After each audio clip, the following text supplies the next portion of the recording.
Crypto.com. Look beyond the ordinary with Global X ETFs. From cell phones to smartwatches, our world is more connected than ever. Even average household items like toasters now have the capability to connect to the internet. As innovation and investment in digital infrastructure continues to increase, technologies like 5G and the Internet of Things are growing exponentially. Visit globalxetfs.com to discover these themes and more for your portfolio.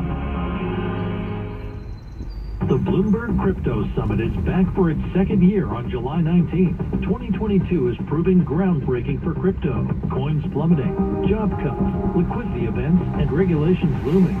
Can confidence be restored? Which crypto projects will survive? Top voices in coins, blockchains, Web3, and investing share what the smart money should know about the next phase of this industry. Founding sponsor Grayscale. Register at bloomberglive.com/crypto/radio. Why do wealth and advisory firms rely on BNY Mellon's Pershing? Maura Creekmore, co-head of Wealth Solutions, explains. As the wealth management industry continues to transform, growth-minded firms, like yours, are rethinking how to best serve investors for the future. That's where Pershing comes in. Whether registered investment advisor, broker-dealer, or trust company, we see the world from your perspective, and we serve as a true extension of your team. As a Pershing client, you can expect something different. An expansive community of experts and resources that can guide you to success. Our investments in most innovative and flexible technology allow you to deliver game-changing experiences for your advisors and investors, all with the unmatched scale and capabilities of BNY Mellon. So you can be confident that no matter how your business grows, you can grow with us. How will you take your business to the next level? To learn more about the industry-leading solutions for wealth management firms and advisors, visit Pershing.com. Pershing LLC, member FINRA, NYSE SIPC. As the former head of aerospace giant Boeing's internal training program, Norma Clayton is a longtime champion for advanced manufacturing. That's why she's a major supporter of NJIT and the university's drive to develop leading-edge skills and technologies demanded by industry. The technology curve as we know it today is about every 6 months. And so for a university like NJIT, they have to stay on the cutting edge. And one of the things that they have launched is this makerspace, a simulated operational environment of what the student is going to experience when they leave the classroom and go to work in industry. They work on projects that include problems that come directly from corporations. I was talking to one of the instructors there, and he said, "So what do you think?" I said, "I feel like I'm in the factory of the future." And that's what you want. You want students to see that this is exactly what you're going to be doing when you leave here. NJIT, New Jersey Institute of Technology. Learn more at njit.edu. Registered investment advisors switch to Interactive Brokers for lowest cost global trading and turnkey custody solutions for all size firms. No ticket charges, no minimums, no custodial fees, and no conflicts of your interest at ibkr.com/RIA. Traffic and weather on Bloomberg 1130. The Hudson River crossings running without delays this morning. Starting to see a bit of a buildup here on the LIE going through Queens West at Maurice and the B2E and over on the Van Wyck North. Coming up to Northern Boulevard, we have a breakdown blocking off one lane. And then over in New Jersey, Route 22 West, we have a water main break in Hillside right by Harding Terrace. So a little bit of a brake check there. Here's the Bloomberg weather. It's partly sunny for today and about 85, perhaps a shower for tomorrow. Cloudy with afternoon showers in the mid-80s Tuesday, Wednesday. Partly to mostly sunny, hot 90 to 95.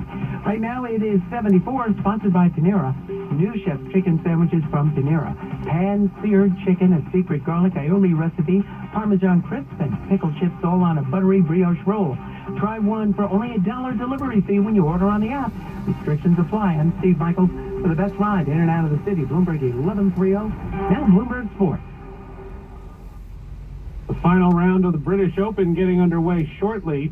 Rory McIlroy and Victor Hovland have 4-stroke leads. They're 16 under for the tournament. Cameron Smith and Cameron Young are 4 back. Baseball, the Mets swept the doubleheader with the Cubs, winning 2-1 in 11 innings in the first game and 4-3 in 10 innings in the second game. The Yankees beat the Red Sox 14-1 at the stadium. Aaron Judge and Matt Carpenter each homered twice. Carpenter drove in 7 runs. Back to Bloomberg Sports and Christopher Tracy. World markets, headlines, and breaking news 24 hours a day at Bloomberg.com, the Bloomberg Business app, and at Bloomberg Quick Take. This is Bloomberg 1130. Now, a Global News Update. A lawyer for murdered journalist Jamal Khashoggi has been arrested in the United Arab Emirates. Authorities there confirm Asim Ghafour was detained while traveling through Dubai Airport July 14th. U.S. officials say the arrest does not appear to be connected to Khashoggi's murder by Saudi agents. Iran's accusing the U.S. of escalating tensions in the Middle East. This a day after President Biden ended his first trip to the Middle East as president. Iran's accusing the U.S. of turning a blind eye to Israel's nuclear program, while saying Iran continues to promise to not seek nuclear arms. A report's due out today on the Uvalde, Texas mass school shooting, that from a Texas House Investigative Committee. CNN reports will focus on a timeline of events and details about the shooter. For the first time ever, the U.S. is taking a gold medal at the World Athletics Championships, an event the U.S. is hosting for the first time. Chase Easley made a shot put throw of 20.49 meters. Her first attempt yesterday at the competition in Eugene, Oregon. I'm Scott Carr. This is Bloomberg Daybreak Weekend, our global look ahead at the top stories for investors in the coming week. I'm Nathan Hager. It's a strange dynamic in Washington right now. Both President Biden and former President Donald Trump are polling pretty poorly with their own political parties. It's complicating things heading into the November midterms and triggering a lot of uncertainty about the 2024 presidential race. For more, let's head to our Bloomberg 99.1 newsroom in Washington and Amy Morris. Amy. Polls show the tide may be shifting when it comes to support for party leaders among Republicans and Democrats. Nearly half of Republican voters say they would cast a ballot for someone other than former President Trump in the 2024 election, and 64% of Democratic voters say they would prefer a new standard bearer as well in the 2024 presidential campaign. Let's get into this with Bloomberg News White House reporter Jordan Fabian. Jordan, I want to thank you for taking the time with us. And let's just take a closer look at those poll numbers if we could. It looks like neither the Democrats nor the Republicans are 100% in love with their possible candidates. They're not. There's a lot of dissatisfaction, and that would point to an environment that would be ripe for either a challenger to President Biden in the Democratic primary in 2024 or a strong primary challenger to Donald Trump should he choose to run again in 2024. So we're seeing folks like Ron DeSantis, Mike Pompeo on the Republican side make noise about launching their campaign whether or not Trump runs. But on the Democratic side, some folks like Governor of Illinois, J.B. Pritzker, and California Governor Gavin Newsom, who've gotten a lot of attention recently for their comments on abortion rights and gun control, haven't said that they're going to run, and no one on the Democratic side has said they're going to launch a primary challenge against Joe Biden at this stage. Well, Joe Biden hasn't announced, though. It's not a foregone conclusion that he is going to go for a second term, is it? It's not, although he has made comments both publicly and privately that indicate that all systems are a go for a second term, but he hasn't said outright that he's running again. The last time that he really addressed this head on was a few months ago when he said, I will run for a second term as long as I'm healthy. And keep in mind, the president is 79 years old. At the end of his second term, he would be 86. That would by far the oldest person ever to occupy the Oval Office. So that question about health and stamina, these are all questions that are swirling around Joe Biden, and they're real concerns. Now, let's talk a little bit about challengers to Trump. You threw a couple of names out there, but let's dig in just a little bit, because Ron DeSantis in Florida has really been cropping up a lot as a possible challenger to that position. It's a really interesting question, Amy. He's indicated that I guess his people have indicated that he's ready to run whether or not Trump runs, but we'll have to see if he actually follows through with that, if Trump does indeed run again in 2024. Will he actually put his money where his mouth is? For all the bad polling surrounding Donald Trump right now, he's defeated in the past every Republican challenger that came his way, and he does remain a formidable presence in the party. So we'll have to see again if Ron DeSantis and others actually do launch their own campaigns if Donald Trump does get into the race. Now, as you know, timing is everything in politics, as it is in other things. And former President Trump may announce a run for the White House as soon as September, give or take, and that would be before the midterms. Let's get into why that is significant. You don't normally see candidate for president announcing before the midterm elections are done. That's right, Amy. Usually the presidential race unofficially gets started right after the midterms, and so a September announcement by Donald Trump would be very early. We're talking about these potential challengers to Donald Trump. That it might be something he's trying to head off by announcing his intention to run this early.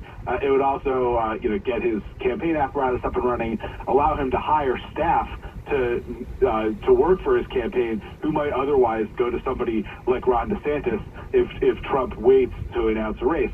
At the same time, though, this could have a real impact on the midterms. Democrats are poised to lose control of one, if not both, chambers of Congress right now.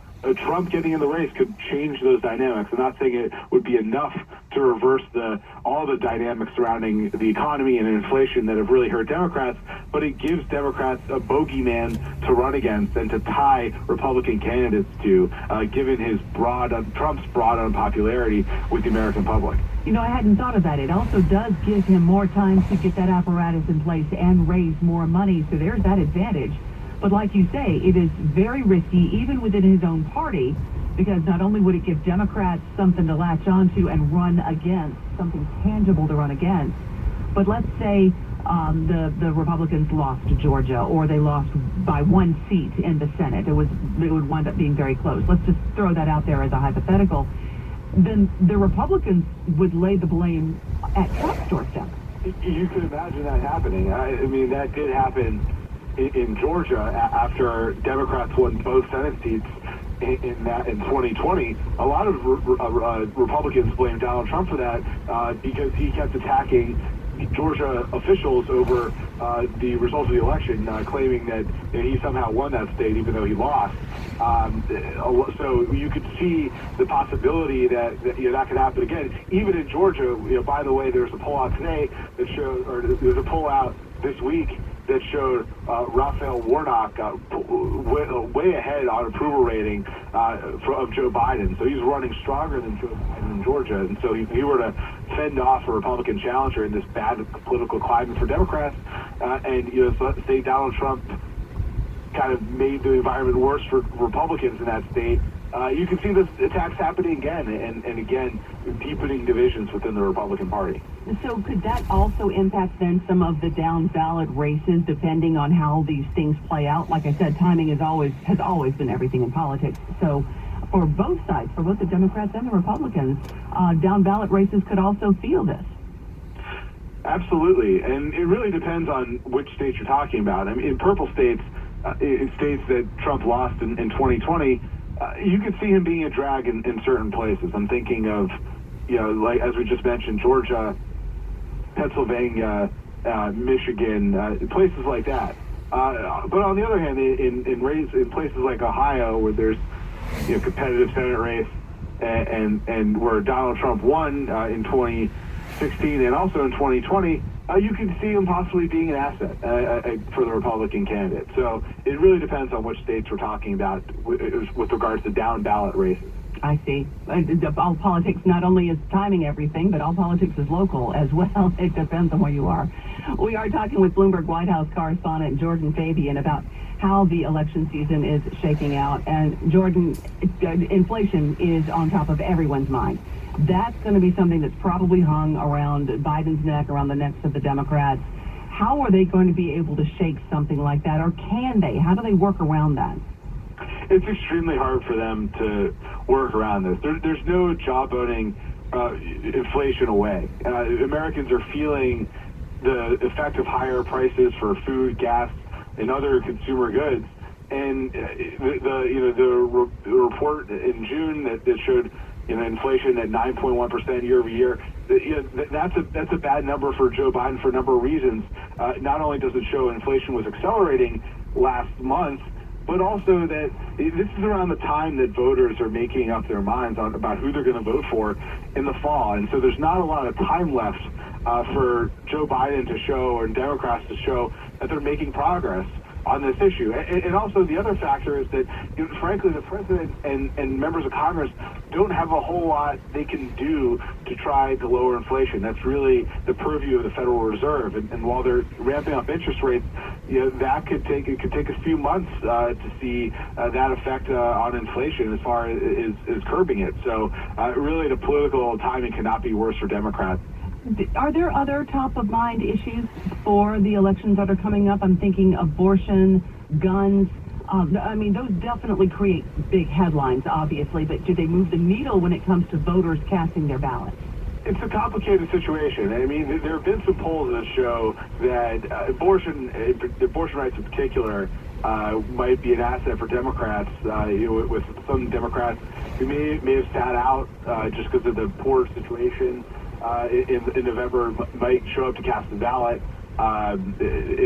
The Supreme Court decision is unpopular across the board, and so that's something that Democrats, I mean, both issues really are going to be used by Democrats to try and change this from a referendum on Joe Biden into a choice election between Democrats and Republicans who Democrats are trying to paint as extreme on all these social issues. The problem is that it is the universe of voters who would vote on these issues big enough to overcome the number of voters who are voting on the economy and on Joe Biden's job performance. And it's not clear at the moment. The American people, according to polls, still rate the economy as the number one most important issue. And so we'll have to wait and see whether that strategy is something that Democrats can harness to try and limit their losses in November. Interesting. Jordan, we're going to watch that right along with you. Thank you so much for taking the time with us. My pleasure, Amy. Thanks. Jordan Fabian covers the White House for Bloomberg News, and that's what's going on in the nation's capital. For more of our political news coverage, tune into Balance of Power with David Weston, weekdays at noon Wall Street time, and Sound On with Joe Matthew, weekdays at 5 p.m. Wall Street time here on Bloomberg Radio. I'm Amy Morris, and this is Bloomberg. Amy Morris reporting from our Bloomberg 99.1 newsroom in Washington. Thank you, Amy. And that does it for this edition of Bloomberg Daybreak Weekend. Join us again Monday morning at 5 a.m. Wall Street time for the latest on markets overseas and all the news you need to start your day. I'm Nathan Hager, and this is Bloomberg. Asset managers who seize change to launch new strategies, add distribution channels, or exploit new technology to re-engineer the investor experience are often rewarded. However, in an industry paralyzed with complexity, few act with agility or decisively. Few run their businesses strategically, yet the most competitive managers in the market know with the right partner and a flexible operating system, you can. Go boldly toward change with SEI Investment Manager Services. Determination and operational strength are both essential factors for growth in asset management. I'm Steve Meyer, President, Head of SEI's Investment Manager Services Division. We know that disruptive forces create opportunities around the world. If you see potential in change, our industry specialists will maximize SEI's integrated platform of data and risk management, global investment operations, compliance support, and investor services to position your asset management business for success. Come grow with us. With SEI Investment Manager Services, you lead the charge in a competitive marketplace. Learn more at SEIC.com/C's Change. Traffic and weather on Bloomberg 11.3.